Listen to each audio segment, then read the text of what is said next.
정치인에게 말이라는 건 뭐 거의 전부나 다름없죠. 그런데 그 화려한 말 뒤에 숨겨진 진짜 속마음은 과연 뭘까요?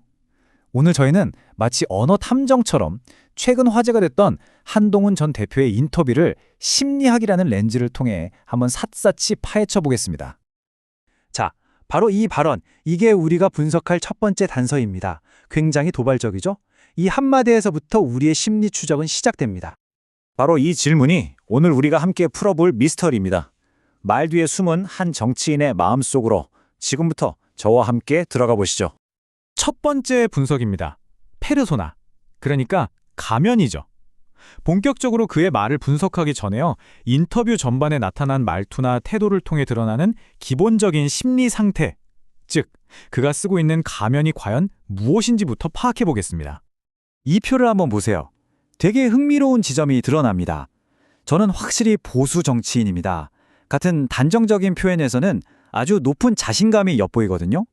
그런데 또 개똥 같은 소리, 같은 공격적인 말을 쓸 땐 뭔가 강한 압박감 속에서 자기를 방어하려는 심리가 동시에 나타납니다. 다시 말해서 겉으로 드러난 이 강한 자신감 이면에는 상당한 심리적 스트레스가 공존하는 좀 이중적인 모습이 포착된다는 거죠. 자, 이제 분석의 진짜 핵심으로 들어가 보겠습니다. 가장 논란이 됐던 세 가지 쟁점에 대한 그의 답변, 이걸 심리학적 원칙으로 분석하면서 과연 진실에 가까운지 한번 검증해 보겠습니다. 첫 번째 쟁점부터 바로 시작하죠. 분석할 첫 번째 진술입니다. 그는 소위 윤 대통령의 사람이라는 이 프레임을 어떻게 부정하고 있을까요? 그의 언어 선택에 숨겨진 심리를 자세히 한번 들여다보겠습니다. 여기서 개똥 같은 소리라는 강한 감정적 반응이 다시 한번 중요해집니다. 이게 그냥 나온 말이 아니라는 거죠. 부하라는 꼬리표에 대한 아주 뿌리 깊은 반감을 드러내는 겁니다. 이건 단순히 사실을 부정하는 걸 넘어서 그 프레임 자체에 대한 거의 본능적인 분노가 표출된 걸로 보입니다. 결론적으로 이렇게까지 강하게 부정하는 건 자신의 역할에 대한 그의 진심을 반영하는 것으로 분석됩니다. 스스로를 특정인의 사단으로 규정하는 것에 대한 거부감은 그의 진심일 가능성이 매우 높다는 거죠. 두 번째 증거입니다. 김건희 여사와의 개인적인 관계를 부인하는데 아주 구체적인 이 발언에 주목해 주세요. 여기에는 아주 흥미로운 심리학적 원리가 숨어 있습니다. 보통 거짓말을 하는 사람들은요, 나중에 검증당할까봐 좀 모호하게 말하는 경향이 있어요. 그런데 진실을 말하는 사람은 오히려 밥 한 번 먹은 적 없다처럼 어떻게 보면 사소할 정도로 구체적인 디테일을 제시한다는 거죠. 바로 이 지점에서 진술의 신빙성이 크게 갈립니다. 따라서 두 번째 쟁점에 대한 결론입니다. 제시된 언어적 증거로 볼 때 사적인 관계나 결탁 의혹에 대한 그의 부인은 진실일 가능성이 매우 높아 보입니다.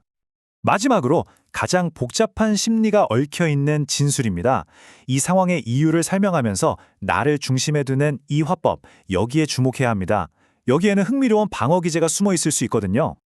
이건 거짓말이냐 아니냐 이런 차원의 얘기랑은 조금 다릅니다. 우리 마음이 있잖아요.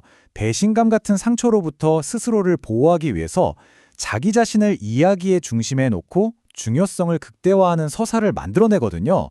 일종의 방어기제일 수 있다는 분석입니다. 바로 이게 세 번째 쟁점의 핵심입니다. 사실적 진실과 해석적 진실 사이의 미묘한 경계를 보여주는 대목이죠. 그러니까 내가 그렇게 행동했을 것이다 라는 믿음은 본인에게 진실일 수 있어요. 하지만 그들이 나를 알기 때문에 명단에 올랐다는 그 동기에 대한 해석은 자신에게 유리하게 재구성된 또 다른 차원의 진실일 수 있다는 겁니다. 자, 이제 모든 단서들을 모아서 최종적인 심리적 초상화를 그려볼 시간입니다. 이 모든 단서들을 종합하면 어떤 그림이 그려질까요? 바로 이렇습니다. 독자적 정치인이라는 강한 동기를 가졌지만 그 과정에서 엄청난 심리적 압박을 받고 있는 거죠. 그리고 이 압박을 자신감과 방어기제라는 이중적인 언어 전략으로 돌파하려는 한 정치인의 모습이 그려집니다. 오늘 분석을 마치면서 마지막으로 질문 하나를 남깁니다. 단순히 말을 믿는 것을 넘어서 그 속에 숨은 심리를 파악하는 것, 이것이 우리가 더 현명한 선택을 하는데 어떤 도움을 줄 수 있을까요? 한번 생각해 볼 만한 문제입니다.